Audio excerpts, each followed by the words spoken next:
Bom dia, pessoal. Hoje, então, nós vamos começar o estudo de um novo tecido. Vamos estudar os tecidos conjuntivos, especificamente o tecido conjuntivo comum. Esse assunto nós vamos dividir em 3 videoaulas. A videoaula de hoje, onde nós vamos estudar a matriz do tecido conjuntivo comum, e depois vamos ter mais 2 videoaulas onde vamos estudar as células dos tecidos conjuntivos comuns. Vocês vão ver que são vários tipos de células, cada uma executando uma função importante.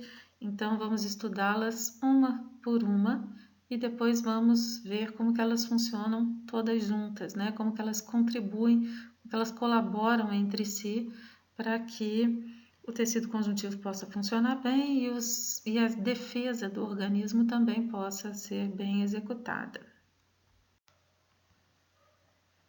Bom, tecidos conjuntivos são tecidos que se caracterizam por apresentar células afastadas umas das outras.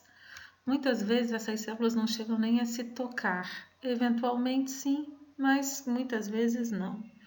O espaço existente entre essas células é ocupado por um material chamado matriz extracelular. E essa matriz extracelular, ela contém fibras elásticas e colágenas, e o espaço que sobra entre as fibras e as células é ocupado por um material amorfo chamado substância fundamental. Então, substância fundamental amorfa mais fibras formam a matriz extracelular ou intercelular dos tecidos conjuntivos. No nosso corpo existem muitos tecidos que são formados dessa maneira, ou seja, células afastadas umas das outras, ocupados aí por um material intercelular. Então, todos esses tecidos que vocês estão vendo listados nesse slide, tecido conjuntivo comum, adiposo, sanguíneo, cartilaginoso, ósseo, mieloide, a dentina, o cemento, então todos esses tecidos são tecidos de natureza conjuntiva, são tipos de tecidos conjuntivos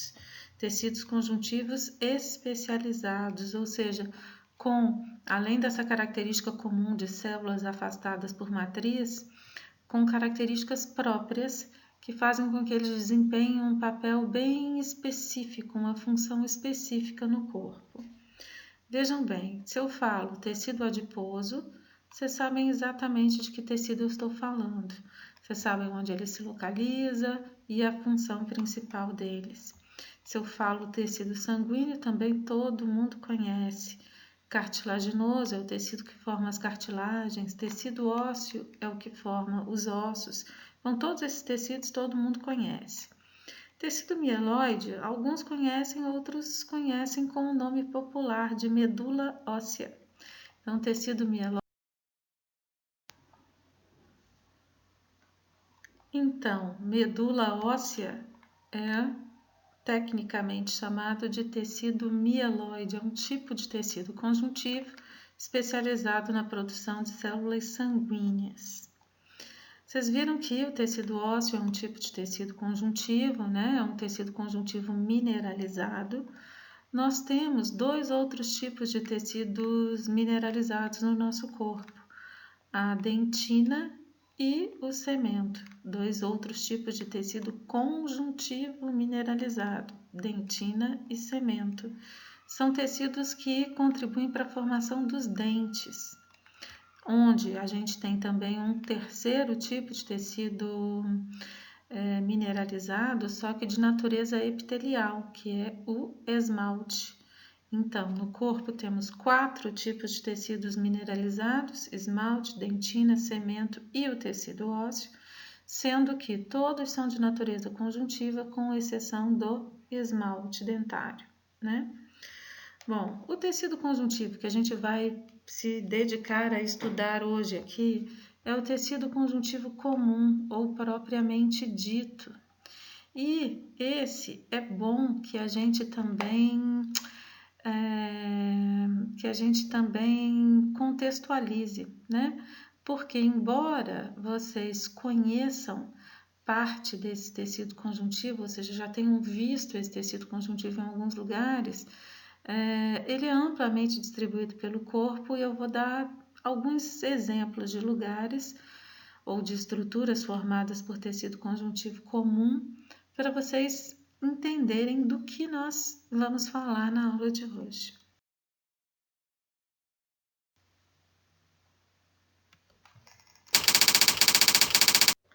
Bom, então vamos entender que tecido é esse que nós vamos começar a estudar hoje, né? É um tecido que é amplamente distribuído pelo corpo. Para vocês terem uma noção, o tecido conjuntivo comum ele é responsável por distribuir pelo corpo os vasos sanguíneos e os nervos. Ou seja, se é esse tecido que leva a vascularização e inervação aos demais tecidos, às células do corpo inteiro, vocês conseguem perceber que ele vai ser amplamente encontrado, ou em qualquer cantinho do nosso corpo, a gente vai ter um tecido conjuntivo chegando ali, trazendo vasos e nervos, certo? Para que o tecido alvo possa funcionar, possa se manter vivo e possa funcionar. O tecido conjuntivo comum, além dessa importância enorme de levar até os demais tecidos oxigenação, nutrição, recolher deles os catabólitos e levar estímulos nervosos para que eles possam funcionar. Então, além disso tudo, o tecido conjuntivo comum ainda tem uma outra importância bastante grande, que é a de ser o local onde as respostas imunológicas acontecem. Então, quando a gente tem, por exemplo, uma infecção no coração, em qual lugar do coração a resposta imune vai acontecer ou em qual lugar essa infecção se desenvolve? Sempre nos tecidos conjuntivos associados ao coração. A mesma coisa no fígado, a mesma coisa no baço, a mesma coisa no sistema nervoso, enfim, o tecido conjuntivo é o local onde acontecem as infecções e aonde a resposta inflamatória, a resposta imune se desenvolve, se desenrola, né? Então, por aí vocês percebem a importância da gente conhecer bem esse tecido, saber como ele funciona, como ele é estruturado, como que ele reage às diversas situações, certo? Bom, e onde que a gente encontra esse tecido então, né? Falei de uma forma muito vaga. Olha, vocês já viram esse tecido conjuntivo algumas vezes. Por exemplo, sob a epiderme, na pele, o que a gente encontra é um tecido conjuntivo comum. Então, quando a gente faz um machucado na pele, que ele às vezes sangra, ou às vezes ele não sangra, mas você percebe uma aguinha minando do machucado, significa que você atingiu o tecido conjuntivo comum. Então, o que você vê naquela lesão, quando você olha para ela, o tecido epitelial foi retirado, né, na lesão, e o que você enxerga é o tecido conjuntivo comum. Sempre atrás ou adjacente a um tecido epitelial, nós vamos encontrar um tecido conjuntivo comum. Então, quando a gente olha, por exemplo, a conjuntiva ocular, que a gente vê aquele tecido bem vascularizado, brilhante, a gente está, na verdade, enxergando o tecido conjuntivo comum por transparência, né? O epitélio é transparente e a gente está, então, enxergando o conjuntivo adjacente. Tendões, ligamentos, cápsulas articulares, cápsulas das vísceras, pleura, pericárdio, tudo isso, ligamentos, né? Tudo isso são estruturas formadas por tecido conjuntivo comum. Então, às vezes a gente encontra o tecido conjuntivo comum formando feixes dentro de órgãos, então levando para dentro dos órgãos vascularização e inervação. É o que a gente vê, por exemplo, numa peça de carne, né? Carne, a gente compra uma carne no supermercado, músculo. Você vê que essa peça que você comprou tem uma parte vermelhinha parecendo uns gominhos vermelhinhos, isso é o tecido muscular, E entre um gominho e outro, e entre um conjunto e outro de gominhos, você vê um tecido brilhante, uma película, onde às vezes tem muita célula adiposa, onde você consegue ver vasos e nervos. Isso é tecido conjuntivo, que atravessa o tecido muscular para distribuir vasos e nervos, certo? Então, o tecido conjuntivo ele se embrenha no corpo e ele vai invadindo as estruturas. Ele envolve ossos, formando o periósteo, ele entra nos ossos, formando o endósteo, ele reveste as cartilagens, formando o pericôndrio. Enfim, tecido conjuntivo comum a gente encontra em vários lugares do corpo.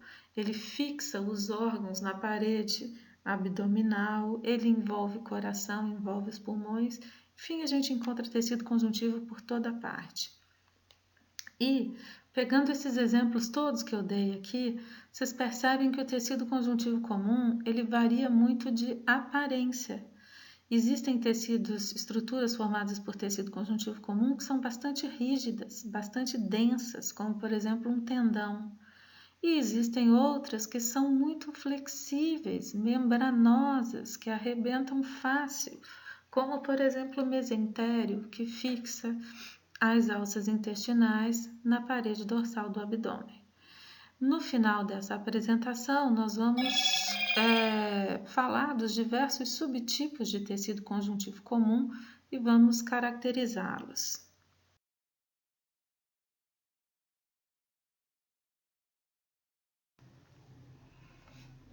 Então, pessoal, essa é uma fotografia de uma lâmina. Essa fotografia do livro do Junqueira, como vocês podem ver aí abaixo, né? E ela mostra para gente o panorama de um tecido conjuntivo comum. Então, olha só, tudo que vocês estão vendo marcado em roxo, né? Esses pontinhos roxos espalhados aí pela tela, olha, são núcleos de células do tecido conjuntivo, núcleos e células do tecido conjuntivo, né? Então, vocês vejam que são bem espalhadas, elas estão distanciadas umas das outras. Nessa daqui, por exemplo, a gente vê o núcleo roxinho e aqui a gente vê uma sombra do citoplasma bem fininho, cor de rosa.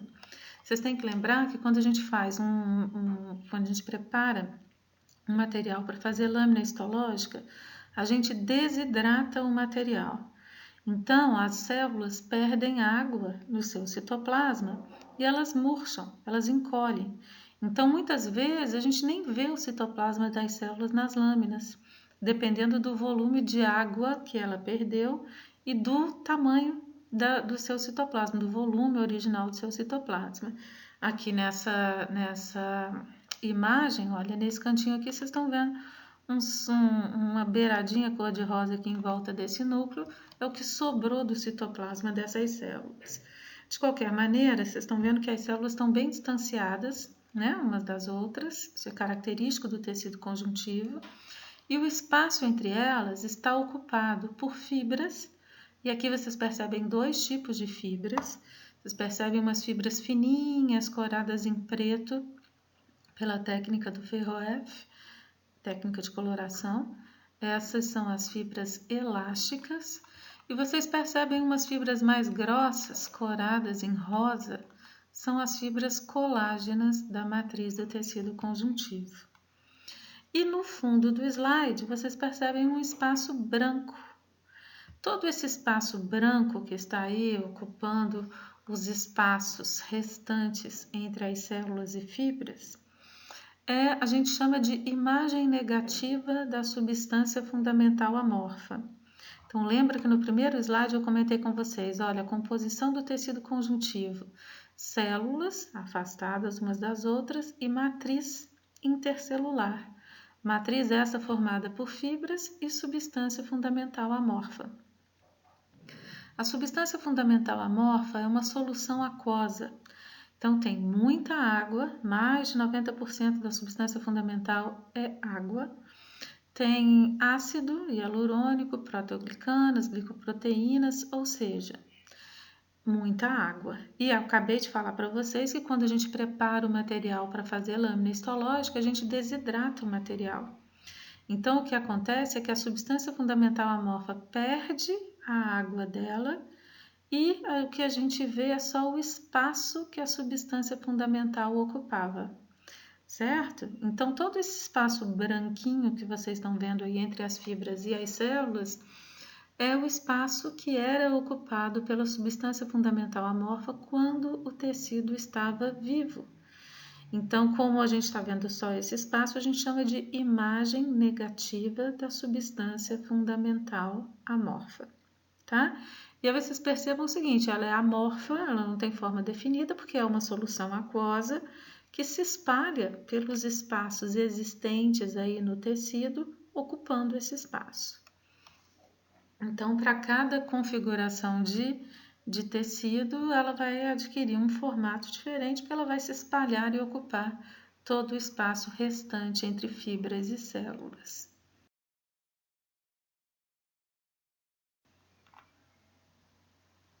Bom, então vamos começar estudando as fibras do tecido conjuntivo.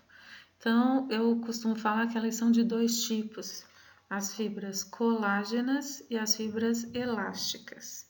E aí vocês devem estar achando esquisito, né? Eu falo assim, eu costumo falar, é o seguinte, no começo do estudo dos tecidos, né? No começo do estudo da histologia, quando os estudiosos, cientistas, né? Os pesquisadores da época estudavam o corpo humano no nível microscópico, muito baseado nas propriedades de coloração das células e dos tecidos, eles descreveram que os tecidos conjuntivos tinham três tipos de fibras: as fibras elásticas, as fibras colágenas e as fibras reticulares, certo? Então, se vocês pegarem qualquer livro de histologia, vai falar as fibras do tecido conjuntivo são de três tipos: colágenas, elásticas e reticulares. Acontece que, né, mais recentemente ou posteriormente, descobriu-se que as fibras reticulares, elas são, na verdade, um subtipo de fibra colágena. Elas são as fibras colágenas do tipo 3. Por isso é que eu falo que na matriz do tecido conjuntivo nós temos dois tipos de fibras, as colágenas e as elásticas. As fibras colágenas costumam ser as responsáveis ou são as responsáveis por conferir resistência ao tecido conjuntivo. São as fibras mais fortes, as fibras que conferem resistência, né? E são elas também que determinam o padrão de distribuição das células, muitas vezes. Enfim, elas determinam a arquitetura do tecido conjuntivo em cada local onde ele se encontra. As fibras elásticas, como o próprio nome já insinua, né? São fibras que conferem elasticidade aos tecidos conjuntivos. E a elasticidade está relacionada aí com a capacidade de resiliência do tecido, ou seja, capacidade de receber forças, se deformar sem se fraturar, vamos falar assim, né? Bom, então, essas fibras colágenas e elásticas, elas estão presentes em todos os tipos de tecido conjuntivo, só que em percentuais diferentes. Então, às vezes, a gente encontra num tecido conjuntivo muita fibra colágena do tipo 1 e pouca fibra elástica, como é o que acontece nos tendões, por exemplo. Tendões são estruturas que precisam resistir a forças de tração sem deformação. Então, eles não podem ter muita fibra elástica, porque senão eles cedem à tração que é exercida neles e aí o movimento não acontece. E precisam ter muita força de resistência, né, para não se romper com as trações que o músculo exerce sobre eles. Por isso, vão ter muitas fibras colágenas do tipo 1 e poucas fibras elásticas.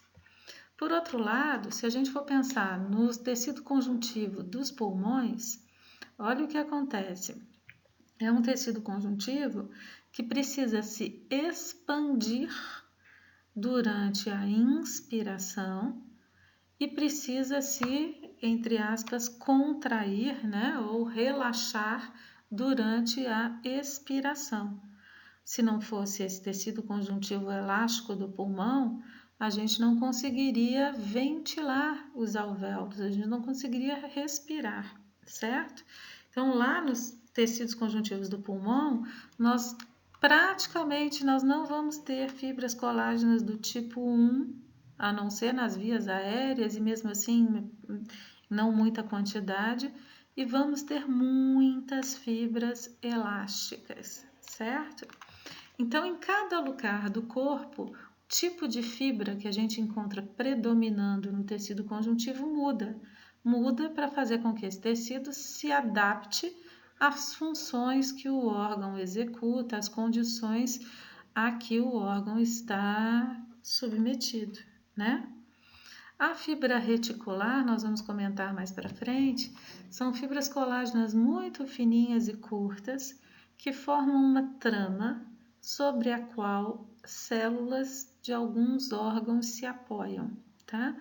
Então forma uma trama bem delicada de fibras também delicadas que envolvem células na medula óssea, no fígado, nos rins e etc.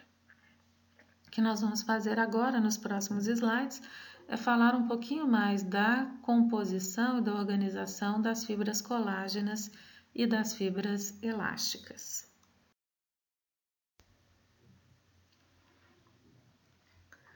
Bom, as fibras colágenas são polímeros proteicos, né? Então, são polímeros de unidades proteicas denominadas tropocolágeno. Então, cada molécula de colágeno é chamada tropocolágeno.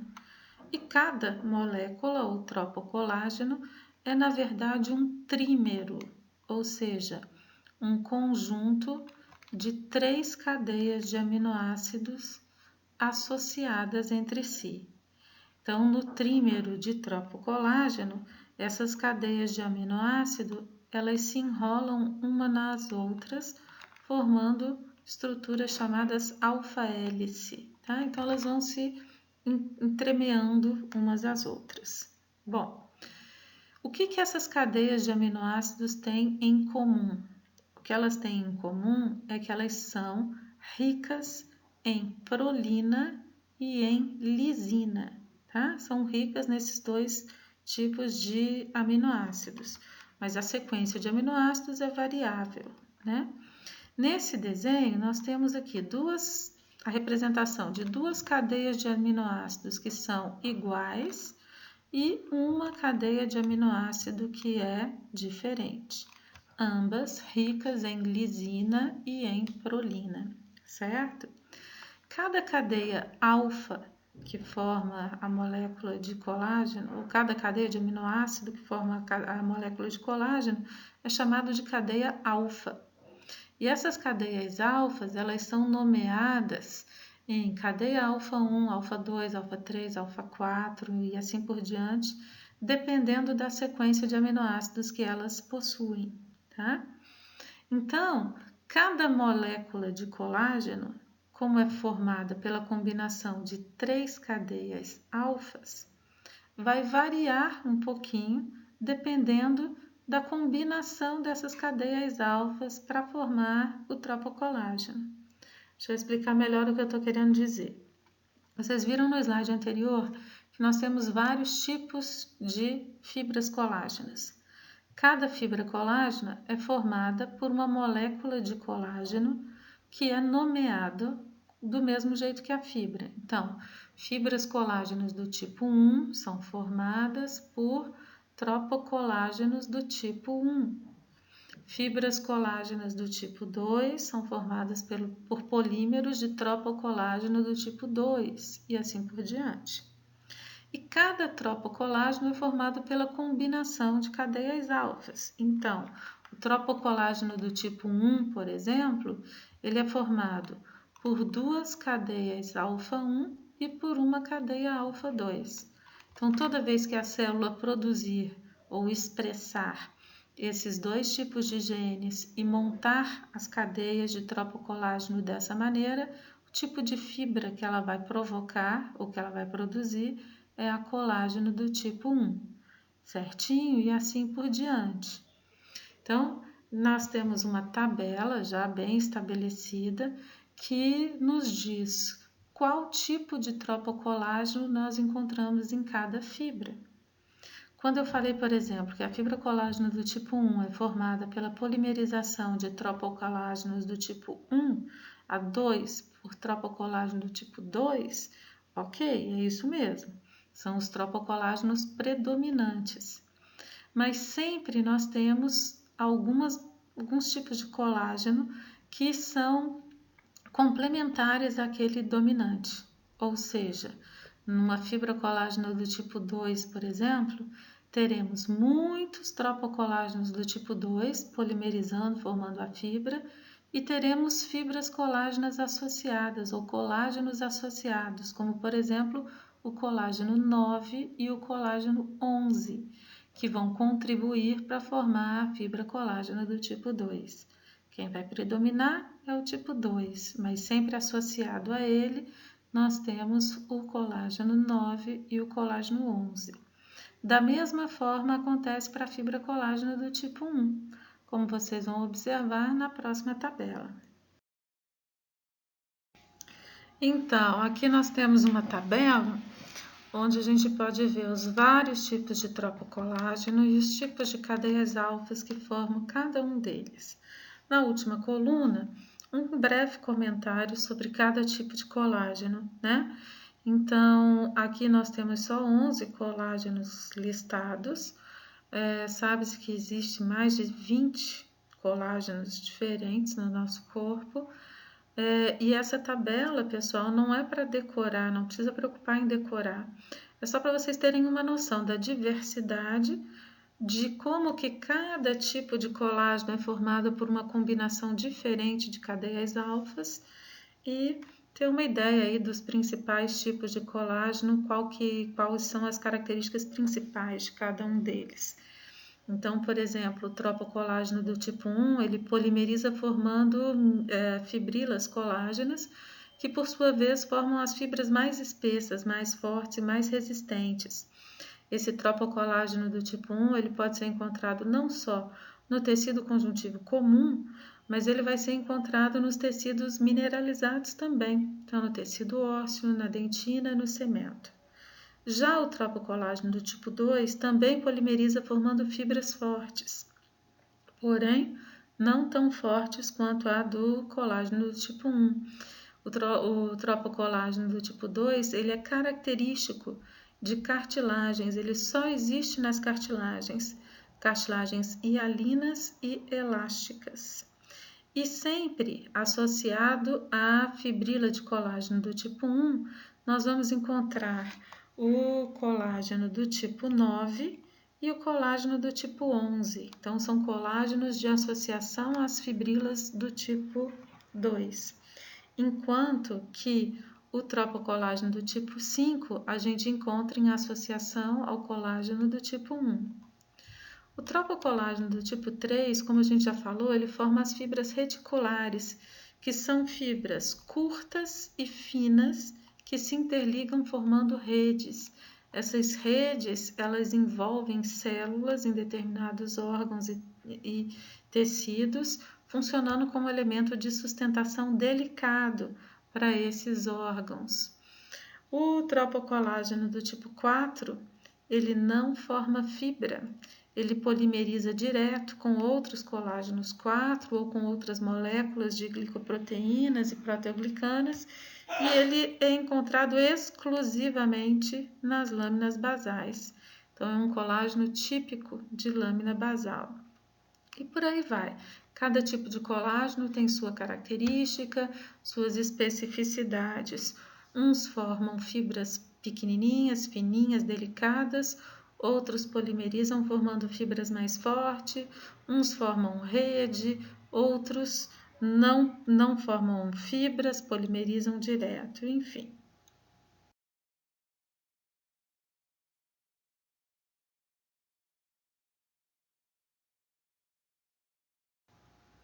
Nesse slide, a gente tem uma fotografia mostrando fibrilas colágenas fotografadas no microscópio eletrônico. Então, nessa parte inferior da fotografia, vocês veem as fibrilas fotografadas aí, visualizadas no sentido longitudinal ou longitudinalmente cortadas. E aqui nesse pedacinho aqui, olha, fibrilas cortadas transversalmente. Então, cada bolinha aqui é uma fibrila de colágeno cortada transversalmente. Reparem as estriações características que a gente vê nas fibrilas colágenas, olha. Então, a gente vê que tem uns espaços branquinhos aí, atravessando transversalmente a fibrila colágena. Isso se deve ao modo como as moléculas de tropocolágeno polimerizam para formar essas fibrilas. Nós vamos observar isso, vamos comentar isso no próximo slide. Mas, de qualquer maneira, já aproveitem para perceber que o interior de cada fibrila colágena tem alguns microespaços, e que esses microespaços, no corte transversal, vocês podem ver como essas áreas mais clarinhas aqui, ó. Esses microespaços, quando o tecido conjuntivo se mineraliza, eles são muito importantes, porque os cristais de hidroxiapatita, eles começam a se formar dentro das fibras colágenas, ocupando aí esses microespaços existentes dentro das fibras.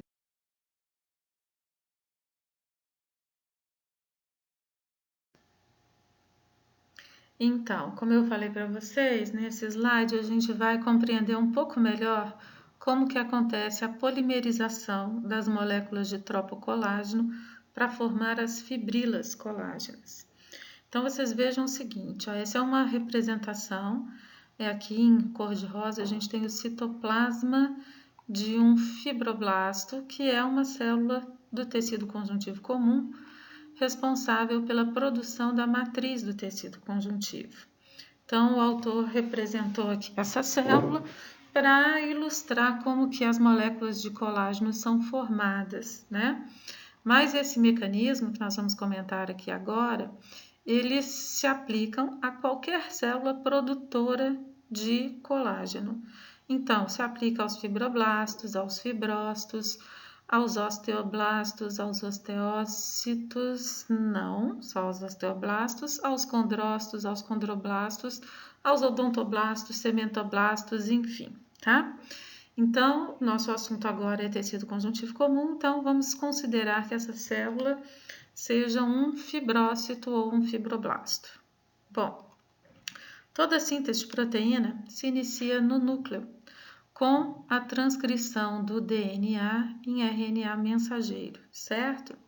Então vejam bem, se a gente já sabe que cada molécula de colágeno é formada por 3 cadeias de proteínas enroladas em hélice, e que essas cadeias elas podem ser todas 3 diferentes entre si ou não, a gente vai ter a ativação de quantos genes forem necessários para codificar as cadeias alfas daquele tipo de colágeno que a gente vai produzir. Então, vamos considerar que a gente está produzindo aí um tropocolágeno do tipo 1. Para cada tropocolágeno, nós vamos precisar de 2 cadeias alfa 1, tipo 1, e uma cadeia alfa 2, tipo 1. Então, veja bem, nós teremos aqui 2 genes diferentes sendo expressados. O gene que codifica a cadeia alfa 1 e o gene que codifica a cadeia alfa 2,1, né? Então, eles vão ser expressados, vão ser transcritos, os RNAs mensageiros vão deixar o núcleo pelos poros do envelope nuclear e, ao chegar no citoplasma, os ribossomas vão se aderir a essa molécula de RNA mensageiro para iniciar a tradução da molécula e iniciar a síntese da cadeia proteica. Como se trata de proteína de exportação, ou seja, uma proteína que não vai ficar dentro da célula, ao contrário, vai ser lançada no espaço extracelular, logo no comecinho da tradução, essa fita de RNA mensageiro acoplada aí a vários ribossomas, a gente chama esse conjunto de poliribossoma. Então, logo no comecinho da tradução, esse poliribossoma vai ser direcionado para a superfície do retículo endoplasmático e vai terminar a tradução da molécula de RNA mensageiro aderido aí à membrana do retículo endoplasmático rugoso. Assim que acabar a tradução, dentro das cisternas, então, nós vamos ter uma cadeia de aminoácidos, ou seja, o comecinho aí da formação das cadeias alfas, né? A cadeia em si, a estrutura primária, já estará pronta, traduzidinha dentro da cisterna do retículo. Ainda dentro do retículo endoplasmático, algumas enzimas vão trabalhar e vão hidroxilar alguns dos aminoácidos das cadeias alfas, tá? Especialmente aqueles resíduos de lisina e prolina que falamos no início da nossa aula. Então, essas hidroxilas elas vão ser acrescentadas em alguns aminoácidos da cadeia e, em seguida, aonde houver hidroxila, o retículo vai iniciar um processo de glicosilação.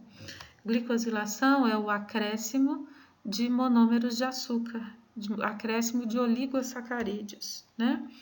Toda molécula que passa por dentro toda proteína que passa por dentro da cisterna do retículo rugoso recebe uma hidroxilação idêntica, chamada hidroxilação inicial.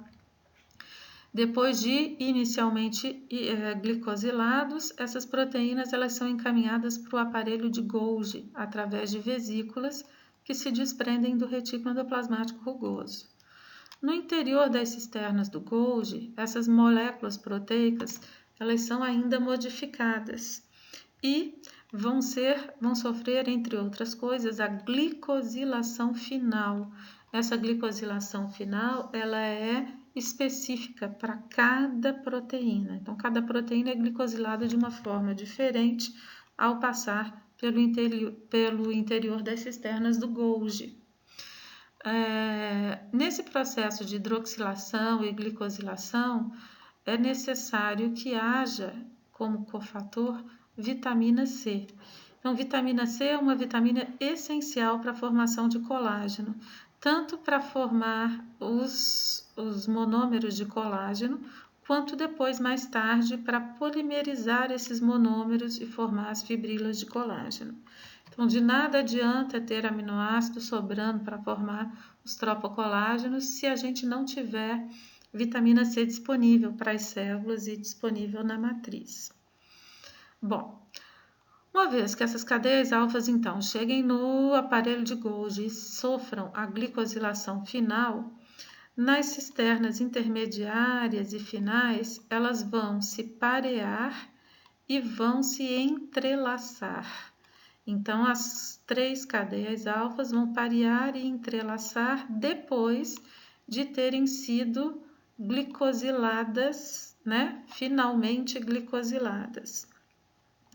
Essas moléculas que são formadas no interior do aparelho de Golgi, elas ainda não são a molécula de tropocolágeno. Elas são, na verdade, uma molécula um pouquinho maior, chamada de protocolágeno ou procolágeno, tá certo? O que acontece? Moléculas de tropocolágeno, elas são muito afins umas pelas outras, elas polimerizam com muita facilidade. Então, para evitar uma polimerização intracelular, as células produzem uma célula maior do que a definitiva, uma proteína maior do que a definitiva, nesse caso chamada de procolágeno, e é esse procolágeno que é exocitado a partir da formação das vesículas do aparelho de Golgi, né? Elas são formadas lá nas cisternas trans e vão ser direcionadas então para fundir com a membrana plasmática, liberando os procolágenos na matriz extracelular. Em seguida, essas células produzem uma enzima e liberam a enzima também na matriz. Essa enzima é chamada de procolágeno peptidase.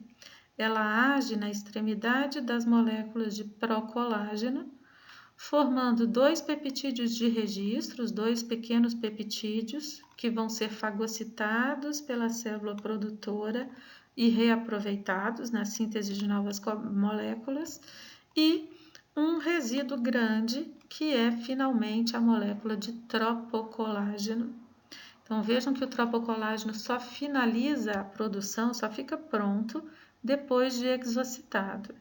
E aí, na presença de vitamina C na matriz intercelular, várias moléculas de tropocolágeno vão interagir para formar uma fibrila colágena. Então, essa parte inferior do slide aqui, ó, cada risquinho desses que vocês estão vendo representa uma molécula de tropocolágeno. Reparem que a ligação delas não é topo a topo, não é a extremidade de uma ligando com a extremidade da outra. A ligação que vai acontecer aqui são ligações covalentes, chamadas de ligações cruzadas.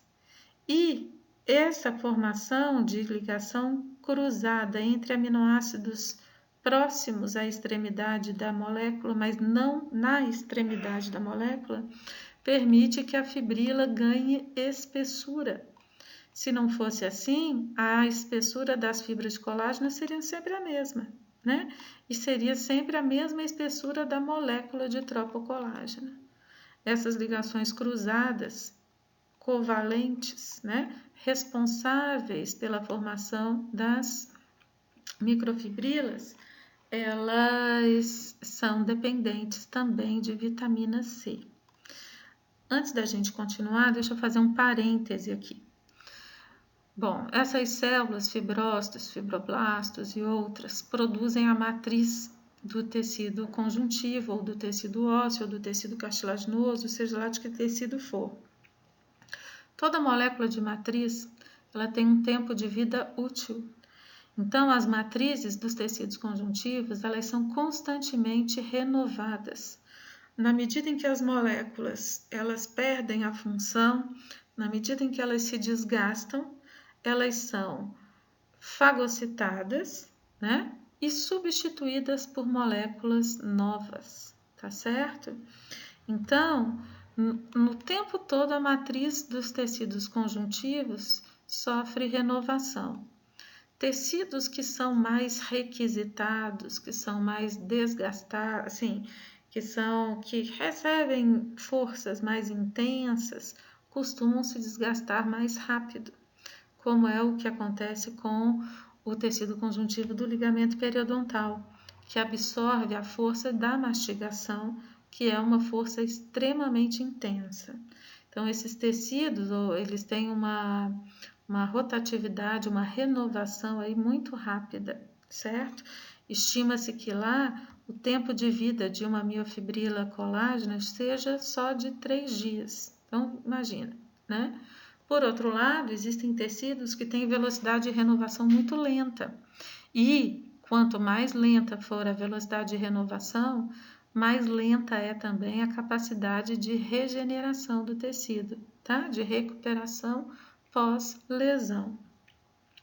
Bom, então, o que eu queria, né, concluir são duas coisas. Primeira, que o mesmo tipo celular que produz a matriz intercelular é responsável pela renovação dessa matriz, pela reabsorção ou fagocitose e digestão das moléculas envelhecidas e substituição por moléculas novas, né?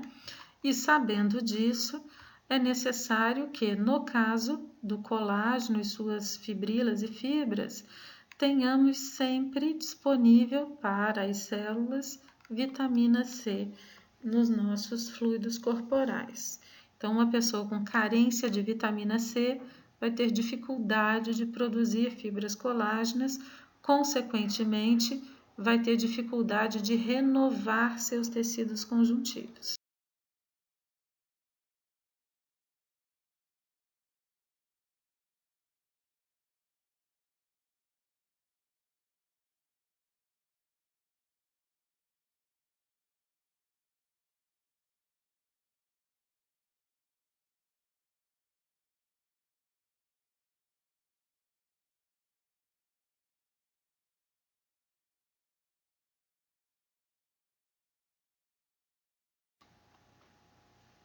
Nessa fotografia, a gente tem aqui uma fotografia do livro do Junqueira, a gente tem um corte de uma lâmina mostrando para a gente um tecido conjuntivo.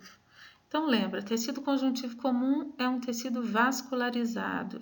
Aqui a gente tem um vasinho cortado transversalmente, aqui temos outro pequeno vasinho cortado também transversalmente. Cada pontinho roxo aqui é o núcleo de uma das células do tecido conjuntivo. Vejam como elas estão distantes umas das outras. E o espaço entre elas, aqui, estamos vendo ocupados por fibras colágenas do tipo 1, são essas cor de rosa que vocês estão observando, e pela substância fundamental amorfa, que aqui a gente vê em imagem negativa. São esses espaços branquinhos que a gente está observando aí na lâmina, né? Já explicamos o porquê dessa substância fundamental não ficar preservada no tecido após a preparação. Bom, além das fibras colágenas, nós temos também na matriz do tecido conjuntivo as fibras elásticas, que, como a gente já falou, são responsáveis pela elasticidade do tecido, não é? Temos 3 tipos de fibras elásticas, que na verdade são a mesma fibra em fases diferentes de formação. Vou explicar. Fibras elásticas são formadas basicamente por 2 tipos de proteínas, elastina e fibrilinas. Quando as fibras elásticas começam a se formar, primeiro elas têm apenas fibrilinas. Primeiro são formadas só por fibrilinas. Essas fibras elásticas, então, são as mais novinhas, as mais fininhas e são chamadas oxitalânicas. À medida que o tempo vai passando, a fibra elástica ela vai incorporando um segundo tipo de proteína, que é a elastina. E aí ela vai se espessando, mas ainda terá uma quantidade maior de fibrilina do que elastina. Então, quando a fibra elástica tem os 2 tipos de proteína, mas ainda tem mais fibrilina do que elastina, ela é chamada de fibra elástica do tipo elauínica. E é como se fosse uma fibra intermediária, entre a jovenzinha e a madura, né? E, por fim, quando a fibra incorpora elastina o suficiente para ter aproximadamente a mesma quantidade de fibrilina e elastina, ela é chamada de fibra elástica comum ou fibra elástica madura. Aí aqui a gente pode fazer um link com o que a gente acabou de comentar no slide anterior. Quanto maior a velocidade de renovação de um tecido conjuntivo, menor vai ser a quantidade de fibra elástica comum que esse tecido vai ter. Porque muitas vezes não vai dar tempo da fibra atingir a maturidade e aquele pedacinho de tecido conjuntivo já estará sendo destruído para ser reconstruído novamente, né? Para ser renovado. Então, nessa fotografia, a gente tem uma lâmina de pele, e a gente está vendo aqui a parte mais superficial da pele, bem pertinho da epiderme. Então, ó, de onde eu estou passando a ponteira para cima é epiderme, tecido epitelial, e aqui, ó, a gente tem um pedacinho de tecido conjuntivo, a gente tem uma papila dérmica fotografada. As fibras elásticas foram marcadas em preto, e aí vocês veem que as fibrinhas mais fininhas são as oxitalânicas e são as que estão mais próximas do tecido epitelial. Em seguida, as fibras vão ficando mais grossinhas, são as fibras elauínicas. E por fim, as fibras mais grossas e mais profundas são as fibras elásticas comuns. Em HE, ou seja, coloração de hematoxilina e eosina, a fibra elástica ela cora em rosa pela eosina e a colágena também cora em rosa pela eosina. Então, quando a gente está observando um tecido conjuntivo no microscópio e a lâmina corada em HE, a matriz vai ficar toda cor-de-rosa, com aqueles espaços branquinhos da imagem negativa da substância fundamental amorfa. Para distinguir a fibra colágena e da elástica lá no microscópio, não é difícil. É só a gente colocar no aumento de 400 vezes e desfocar um pouquinho. A fibra elástica vai aparecer no meio da matriz como fibras onduladas e brilhantes, tá? Quando a gente tira o foco do material. Porém, nem sempre é possível fazer isso, né? Numa fotografia, por exemplo, não vai dar para fazer isso. Então, existem técnicas de coloração que evidenciam as fibras elásticas. E a técnica mais usada para fazer isso é uma técnica chamada FEOF, que é uma técnica que cora a fibra elástica em roxo, quase preto. Então, tudo que vocês estão vendo pretinho aí nessa fotografia são fibras elásticas. Reparem, são fibras elásticas grossas, fibras elásticas comuns, que estão aí em meio às fibras colágenas que foram coradas em rosa pela contracoloração de... Nesse desenho, o Junqueira tenta mostrar para a gente como que é que as fibras elásticas conferem elasticidade aos tecidos. Então, vocês vejam que as várias fibras elásticas, elas se ligam umas às outras, através de ligações cruzadas também, e com isso elas formam uma trama, uma rede espalhada pela matriz do tecido. Quando não tracionadas, essas fibras ficam bem próximas umas das outras. E quando o tecido é estirado, então, elas conseguem abrir essa rede de sustentação e é isso que confere, então, a elasticidade ao tecido. Aqui nesse slide, então, nós temos de novo a matriz do tecido conjuntivo, visto no microscópio de contraste de fase. A imagem negativa da substância fundamental aqui, ela aparece em preto, né? As fibras colágenas bem grossinhas aqui, formando a sua trama, e as fibras elásticas mais finas, também formando a trama de sustentação aí desse tecido.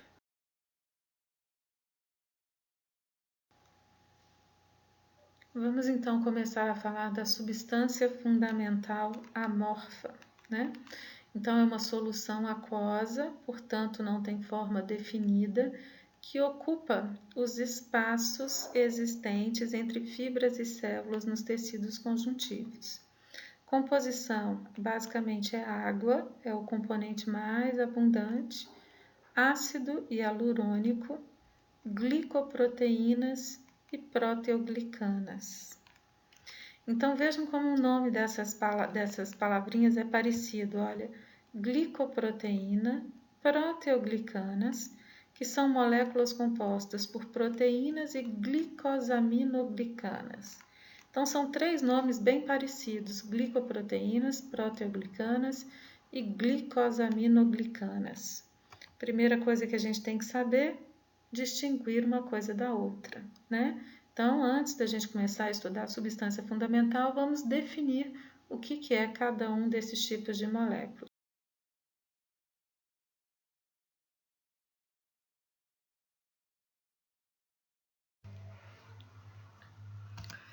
Então, nesse slide, o desenho também é do livro do Junqueira, o que a gente observa?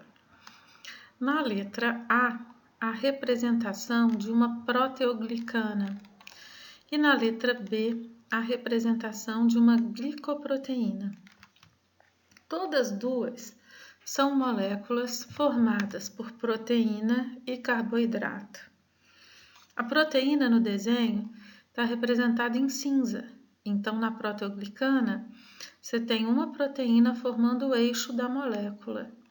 E na glicoproteína você tem uma proteína grande, normalmente uma proteína de estrutura terciária, em que encontramos oligosacarídeos associados a um ou mais de um aminoácidos, tá? No desenho, o autor desenhou um só aminoácido. Então, cada hexágonozinho cor-de-rosa aqui representa um monossacarídeo, tá? Então, reparem que a parte glicídica da molécula de glicoproteína, ela é pequena, relativamente pequena, né? É um oligosacarídeo e é um açúcar ramificado. Já na proteoglicana, o que a gente tem? A proteína forma o eixo da molécula e em todas as direções ao seu redor a gente vai encontrar vários polissacarídeos lineares associados à proteína. Então, vocês vejam que na glicoproteína predomina o componente proteico, enquanto na proteoglicana predomina o componente glicídico, certo? O componente glicídico da glicoproteína são pequenas moléculas, são oligosacarídeos. E o componente glicídico da proteoglicana são moléculas de cadeia longa, são polissacarídeos. Só que esses polissacarídeos aqui não são quaisquer polissacarídeos. São polissacarídeos bastante específicos, designados como glicosaminoglicanas. Uma glicosaminoglicana é um polissacarídeo formado pela repetição de disacarídeos aminados. Por exemplo, vamos imaginar que a gente tem uma molécula formada assim, olha, N-acetilglicosamina galactose, N-acetilglicosamina galactose, N-acetilglicosamina galactose. Isso repetido várias vezes. É uma GAG, é uma glicosaminoglicana, tá? Glicosaminoglicana a gente pode abreviar por GAG, GAG. Então, no meu exemplo, o que a gente tinha? Uma glicose aminada ligada a uma galactose, formando então um disacarídeo aminado. Isso repetido várias vezes forma uma glicosaminoglicana. Se fosse uma molécula assim, glicose, galactose, glicose, galactose, glicose, galactose, N vezes, não seria glicosaminoglicana, tá? Porque não teria o resíduo amina acrescentado à molécula de açúcar. Então,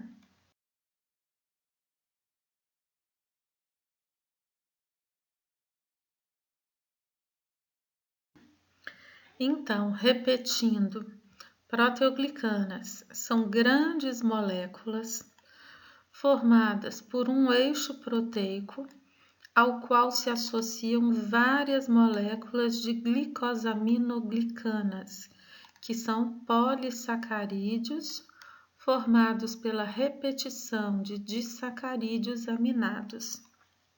Glicoproteínas são moléculas formadas por proteína com alguns oligosacarídeos acrescentados aos seus aminoácidos. Do ponto de vista molecular e estrutural, então, as diferenças são essas que a gente falou. Agora, do ponto de vista funcional, o que a gente pode comentar? Glicoproteínas são usadas para associar as proteínas de membranas das células com os elementos de sustentação da matriz, ou seja, glicoproteínas são moléculas que formam associação entre células e fibras colágenas, por exemplo, ou de células com outros tipos de fibras, enfim, são moléculas de associação. Já as proteoglicanas, elas têm função dupla. Na verdade, parte da função é reter água na matriz do tecido conjuntivo. As glicosaminoglicanas, elas são muito afins por moléculas de água. Então, elas retêm parcialmente ou temporariamente a água na matriz do tecido conjuntivo. Água essa que é atraída de dentro dos capilares sanguíneos pelo ácido hialurônico da matriz. Ácido hialurônico é uma molécula hidrofílica que associa em torno de si muitas proteoglicanas. Então, o ácido hialurônico, junto com as glicosaminoglicanas das proteoglicanas, são responsáveis por manter a matriz do tecido conjuntivo hidratada. E qual é a importância disso? A importância é que ter uma matriz de conjuntivo hidratada permite difusão de gases dos vasos até as células, das células até os vasos, permite difusão de nutrientes dos vasos para as células, difusão de catabólitos das células para os vasos e permite também a difusão de moléculas de comunicação parácrina, de citocinas, permite difusão de hormônios, ou seja, a substância fundamental amorfa hidratada da maneira como é importantíssimo, é fundamental para que o metabolismo das células do tecido conjuntivo possa ser mantido e é importante também para que a comunicação celular seja estabelecida.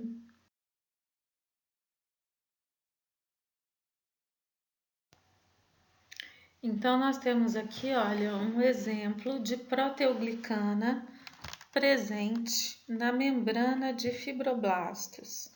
Então, é uma sindecana. Veja, o eixo proteico é uma proteína transmembrana associada aí a algumas glicosaminoglicanas, por exemplo, ao heparansulfato, certo? Então, a proteína de membrana que vai associar a célula com os componentes proteicos da matriz. Nesse outro slide, a gente tem a representação de uma glicoproteína de matriz chamada fibronectina.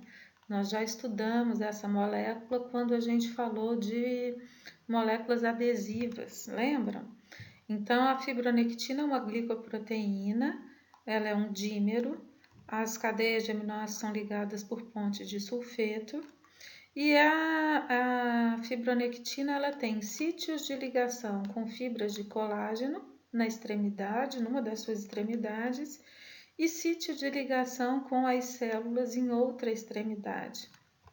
Então, ela serve como uma proteína de ligação, de associação entre a membrana das células e o elemento de sustentação dessas células, que são as fibras colágenas, certo?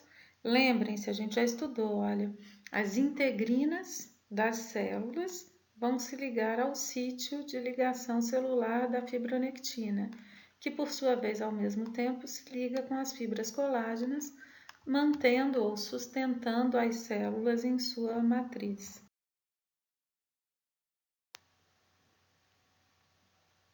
Então, a proteína das proteoglicanas, elas têm duas extremidades. Uma extremidade tem afinidade de ligação com o ácido hialurônico e a extremidade oposta tem afinidade de ligação com as fibras de colágeno. Portanto, a substância fundamental amorfa, ela exerce uma função estrutural na medida em que ela permite a conexão entre fibras colágenas vizinhas, certo? Isso dá mais sustentação ao tecido. Além disso, as glicosaminoglicanas, elas têm afinidade de ligação com a água. Então, a água que entra na matriz do tecido conjuntivo vinda do plasma sanguíneo, as moléculas ficam temporariamente retidas nas GAGs das proteoglicanas. Quanto mais água chega no tecido conjuntivo, mais rapidamente essas moléculas de água se desligam das proteoglicanas e drenam para o sistema linfático. Então, a hidratação constante do tecido conjuntivo e do corpo como um todo, obviamente, é fundamental para fazer ou para promover ou para estimular esse fluxo de água nos tecidos conjuntivos. Então, a água traz consigo nutrientes e oxigênio, as células aproveitam esses nutrientes, esse oxigênio e as moléculas hormonais que estimulam seu metabolismo, elas liberam na matriz do tecido conjuntivo CO2, catabólitos e produtos de secreção, E essa água, então, contendo o CO2 e catabólitos, adentra os vasos linfáticos e deixa o tecido conjuntivo. É bom lembrar que os vasos linfáticos drenam para os vasos sanguíneos. Então, acaba que os produtos de catabolismo celular, eles chegam no sangue, o CO2 vai ser eliminado pelos pulmões, quando o sangue passa pelos alvéolos, e as demais toxinas, os demais catabólitos vão ser eliminados quando o sangue é filtrado ou for filtrado nos rins. Então, pessoal, nós vimos que a matriz do tecido conjuntivo comum ela é formada por vários elementos, né? E além de matriz, a gente também tem células nos tecidos conjuntivos comuns. Eles se subdividem, ou seja, os tecidos conjuntivos comuns se subclassificam em vários tipos, de acordo com o elemento que predomina na sua matriz. Então, quando predomina a substância fundamental amorfa, ele é chamado mucoso. Quando predominam as fibras colágenas do tipo 3 ou fibras reticulares, ele é chamado tecido conjuntivo reticular. Quando são as fibras elásticas que predominam, ele vai ser chamado elástico. Quando predominam as fibras colágenas do tipo 1, ele é chamado denso. Se as fibras têm todas a mesma direção dentro da matriz, ele é chamado denso ordenado ou modelado. E se essas fibras, cada uma tem uma direção diferente, um direcionamento diferente, o tecido conjuntivo recebe o nome de denso desordenado ou não modelado. E quando não há nenhuma predominância, nem de fibras colágenas, nem elásticas, nem substância fundamental e nem de células, ele é chamado de tecido conjuntivo frouxo. Vamos ver alguns exemplos adiante. Então, nessa fotografia, a gente tem uma lâmina de tendão, um corte de tendão que foi fotografado. E o que a gente está observando aqui? Corado em rosa, a gente está observando as fibras colágenas do tipo 1. Os risquinhos roxos são os núcleos dos fibrócitos que a gente encontra na matriz do tecido conjuntivo que forma o tendão. E os espaços branquinhos são as imagens negativas das substâncias fundamentais amorfas, ou da substância fundamental amorfa que ocupava esse tecido. Então, vocês vejam, nesse tipo de tecido, ou seja, no tecido conjuntivo do tendão, o elemento predominante são as fibras colágenas, concordam comigo? É o que mais tem mais quantidade aí nesse tecido. Por isso, o tecido é chamado denso. E se a gente observar, essas fibras elas são paralelas entre si. Elas estão organizadas na mesma direção dentro do tecido. Então, a gente chama esse tecido de tecido conjuntivo denso ordenado. O tecido conjuntivo denso ordenado a gente encontra formando os tendões, a gente encontra no periósteo, no pericôndrio, na dura mater, na fáscia muscular, dentre outros lugares. Bom, nessa lâmina a gente tem um corte de pele, uma pele espessa. Então, isso que vocês estão vendo aqui, corado em roxo e vermelho, é a epiderme. A parte vermelhinha é a camada córnea da epiderme, a parte queratinizada dessa pele. A lâmina foi corada pela técnica de Mallory, tricrômico de Mallory. Então, tudo que está em azul na lâmina são fibras colágenas, portanto, tecido conjuntivo. Eu fiz uma linha vermelhinha aqui, separando parte da derme, Eu separei a derme nessa porção aqui e nessa outra mais distante do tecido epitelial. E eu quero que vocês comparem esses dois tecidos conjuntivos. Percebam que à esquerda, o tecido conjuntivo, as fibras colágenas são mais grossas, mais afastadinhas umas das outras, e os pontinhos que representam os núcleos das células estão bem mais afastados do que nessa região mais próxima do epitélio, onde as fibras são mais finas, mais próximas e a densidade celular é maior. Então, à direita da reta, a gente tem o tecido conjuntivo frouxo e à esquerda, o denso desordenado. Denso porque predominam fibras colágenas, desordenado porque, se vocês observarem, cada fibra tem um direcionamento diferente da vizinha, né? Tem vários direcionamentos aí para as fibras, por isso desordenado. Aqui é a mesma situação, é um slide do livro do Junqueira, que mostra para a gente um pedaço de pele. Então, a epiderme e o tecido conjuntivo. Só que aqui a coloração foi HE, tá?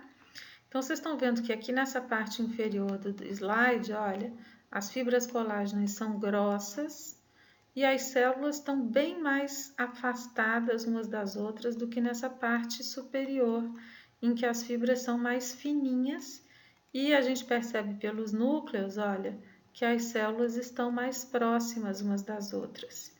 Então, essa região aqui é a região de tecido conjuntivo frouxo e essa região é de tecido conjuntivo denso desordenado, porque cada fibra colágena tem um direcionamento diferente da outra, né? São vários direcionamentos aí para cada grupo de fibra colágena.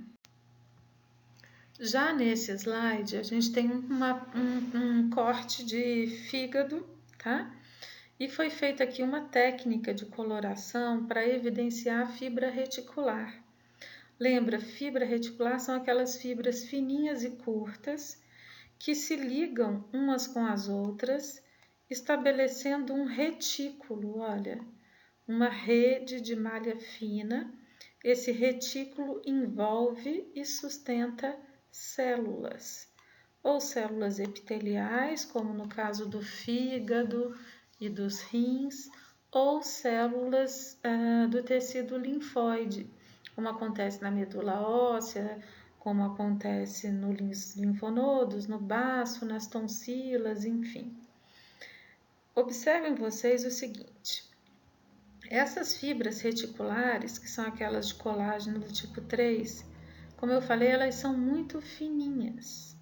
Então, para vocês terem uma ideia, isso aqui foi fotografado, esse material foi fotografado num aumento de 400 vezes. Então, imaginem essas fibras 400 vezes mais finas e ainda por cima, sem a deposição de sais de prata que aconteceu durante o preparo dessa técnica. Essa é uma técnica de coloração que usa sais de prata que se aderem às fibras reticulares e, portanto, só dessa aderência desses sais de prata as fibras já ficam mais grossinhas, né? E ainda por cima a gente tem o aumento aí da fotografia, o aumento do microscópio, né? Então, eu estou falando isso só para vocês imaginarem o quão fininhas são essas fibras reticulares. São, na verdade, muito mais finas do que nós estamos percebendo nessa fotografia. Bom, nesse slide a gente tem um pedaço da parede de uma artéria elástica, uma artéria de grande calibre, e aí essa parede foi corada com a técnica de Verroef, que é aquela que marca as fibras elásticas em preto. Então, vocês estão vendo aí, ó, várias fibrinhas onduladas, marcadinhas em preto, são as fibras elásticas. O tecido conjuntivo que a gente encontra na parede desse tipo de artéria é um tecido conjuntivo que tem predominância de fibra elástica, por isso ele é classificado como elástico, né? E é o tecido que a gente encontra na parede das artérias, nos pulmões, na bexiga, né? Então, todos esses órgãos têm parede elástica, graças à grande quantidade de fibra elástica dos seus tecidos conjuntivos. Bom, e nesse slide, pessoal, a gente tem uma imagem, né, uma fotografia de uma lâmina mostrando o tecido conjuntivo mucoso. que é aquele onde predomina a substância fundamental amorfa. Então, se vocês separarem bem, né, em toda a fotografia, o que mais se vê são espaços brancos que vocês já sabem correspondem à imagem negativa da substância fundamental amorfa.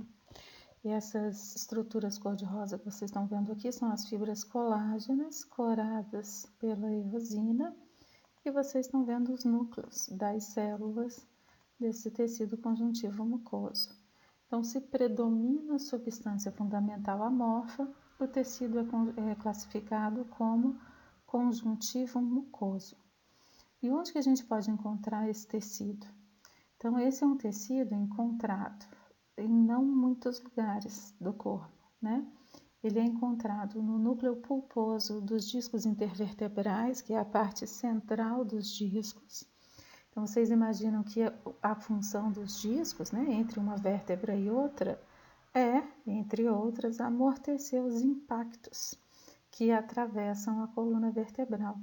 Então, o núcleo do disco intervertebral sendo rico em tecido conjuntivo mucoso, ou seja, sendo bastante hidratado, ele vai exercer bem essa função de amortecimento, né? Outro lugar que a gente encontra o tecido conjuntivo mucoso é no cordão umbilical. Então, o miolinho do cordão umbilical, né, o tecido que envolve os vasos do cordão umbilical, é um tecido conjuntivo mucoso. Quem já teve a oportunidade de ver um cordão fresco, né, percebe que ele é meio gelatinoso, meio molengo, ele não tem muita estrutura de sustentação. E um outro local onde a gente encontra o tecido conjuntivo mucoso é na polpa dental dos dentes jovens, né? Na polpa dentária jovem. E o que vem a ser essa polpa dentária jovem? É a polpa do dente que ainda não eruiu, que ainda está incluso, que não participa e não recebe, portanto, as forças de mastigação, não participa do processo mastigatório e não está submetido às forças da mastigação. Quando o dente erui, né, e atinge a cavidade oral, e na medida em que ele começa a sofrer impactos, sobretudo quando ele encontra o antagonista dele e começa, então, né, a participar da mastigação, esses impactos estimulam as células a produzir uma quantidade maior de fibras e ele deixa de ser mucoso e passa a ser do tipo frouxo. Então, a polpa dos dentes já eruídos e que já participam do processo mastigatório, formado por tecido conjuntivo frouxo. E a daqueles dentes que ainda estão inclusos ou estão em processo de eruição, é formado por tecido conjuntivo mucoso. E finalmente, nesse slide, não sei se a gente já comentou isso no começo da aula, mas é muito bom a gente relembrar, se já tivermos comentado, que o tecido conjuntivo ele participa do fluxo de água do organismo. Então, o tecido conjuntivo a gente encontra no corpo inteiro, né? Levando aí vascularização e inervação para todas as células do corpo. E nos capilares, o que vai acontecer é uma tendência de saída da água do plasma em direção à substância fundamental amorfa dos tecidos conjuntivos. O que vai acontecer é que essa circulação, né, sendo contínua, sempre vai ter água chegando na matriz do tecido conjuntivo e esse fluxo de água acaba empurrando a que já estava na matriz parte, né, uma pequena parte, de volta para os capilares, né, e aí ela vai percorrer todo o sistema venoso e uma grande parte dessa água vai acabar adentrando os capilares linfáticos que se iniciam nos tecidos conjuntivos, vão se fundindo uns com os outros até formarem troncos principais que se abrem na veia cava. É muito importante manter a hidratação do corpo, né, para a gente estimular esse fluxo de água. Essa água que sai da matriz do tecido conjuntivo, ela leva consigo as toxinas produzidas pelo metabolismo celular, tanto do tecido conjuntivo quanto dos tecidos que esse tecido conjuntivo está se relacionando com, né? Então, pode levar os resíduos do tecido epitelial, ou muscular, ou cartilaginoso e assim por diante, né? Eventualmente, algum micro-organismo que esteja colonizando esse tecido conjuntivo pode adentrar os vasos linfáticos, né, e ser direcionado junto com a linfa para o sistema circulatório.